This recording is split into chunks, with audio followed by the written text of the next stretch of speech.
study. And so for tonight, we're focusing on IT, service and support, and EMS. So um, on the website, ladies and gentlemen, you should have access to the 13th year planners. And so we're going to kind of go through those. I want you to understand that the courses that are taken at Northwake are at the top in blue. The courses in the middle are the ones that we would use for 13th year. And then the ones that are down at the bottom are the ones that we would use for university or no, excuse me, are the university transferable courses in the program of study. Okay, and so those are generally the ones that we would do fifth, sixth, and elective replacement summer, unless a student has a different preference. Okay, so let's get started with IT service and support. You're going to earn the hardware and repair certificate. You're also going to earn 24 credits toward the AAS degree. You have two opportunities for industry certification: Cisco Certified Support Technician, which is now part of CIS 120, and optional, you are eligible to take the CompTIA A Plus industry credential. I highly suggest both. Good, both are awesome to have on that transcript. Okay, let's look a little bit more closely at the classes. So let's peel this onion back. So 8-week classes, ladies and gentlemen. NOS 110 and CTI 120. Those are going to be 8 weeks, first quarter, second quarter, and then NOS 130 and CTS 272, third quarter, fourth quarter. NOS 110 is a prerequisite for NOS 130. So we got to do well in this first course in order to continue on in IT for spring semester. And then 130 is a prerequisite for 272. Okay? So at the end of junior year, students would have earned 12 credits toward the Associate in Applied Science degree. That brings us to senior year. CTS 120, hardware and support. Need to have at least a 2.2 unweighted GPA. It's part of the requirements for that particular course. And then CTS 120 is a prerequisite for CTS 220. Then we've got NOS 120, spring semester, grade 12, and then CTS 155, giving us a total of 24 credits and that earned hardware support and repair certificate.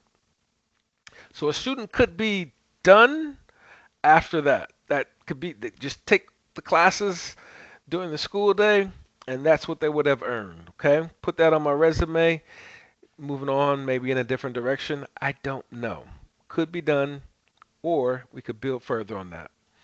The classes here are the 13th year classes.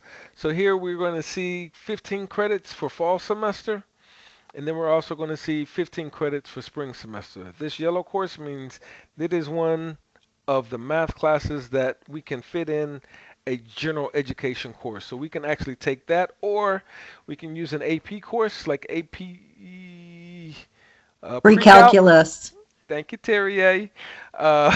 Keeps me on my toes for Math 171 now.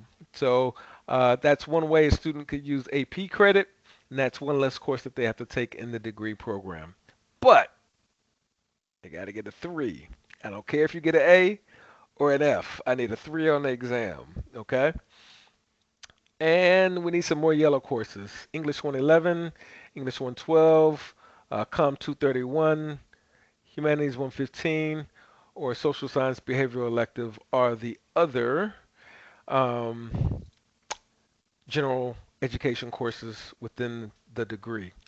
I want you guys to keep in mind that we have, let me get my cursor, we have, excuse me, junior year summer available, senior year summer available, and grade 13 summer available to complete all of this. Okay? So we've got plenty of time to do so if a student is not repeating courses and adding. What we like to see is when a student adds these courses up here and up here, so that when it comes time for grade 12, we can either reduce the course load here. And the reason why I said reduce the course load there is because that full-time college schedule, oftentimes a student is doing other things. They might be working. They might be applying for four-year institutions. If we can make it easier on the student to maintain that 4.0 GPA, then by all means, if we can be aggressive and the student is working towards it, let's get it. Let's reduce the stress level. 15 credits is actually a full load. A more manageable load for anybody is 12. Okay? And for students that, guess what? You might not be successful in 15 credits. We will discuss that process. Okay? We want you to be successful, so we don't want you to bite off more than you can chew. But anytime we can kind of reduce this and spread it out and give you what you can handle and still be successful so that you can maintain that high GPA throughout this process, let's work together to make that happen. Okay? So that's IT.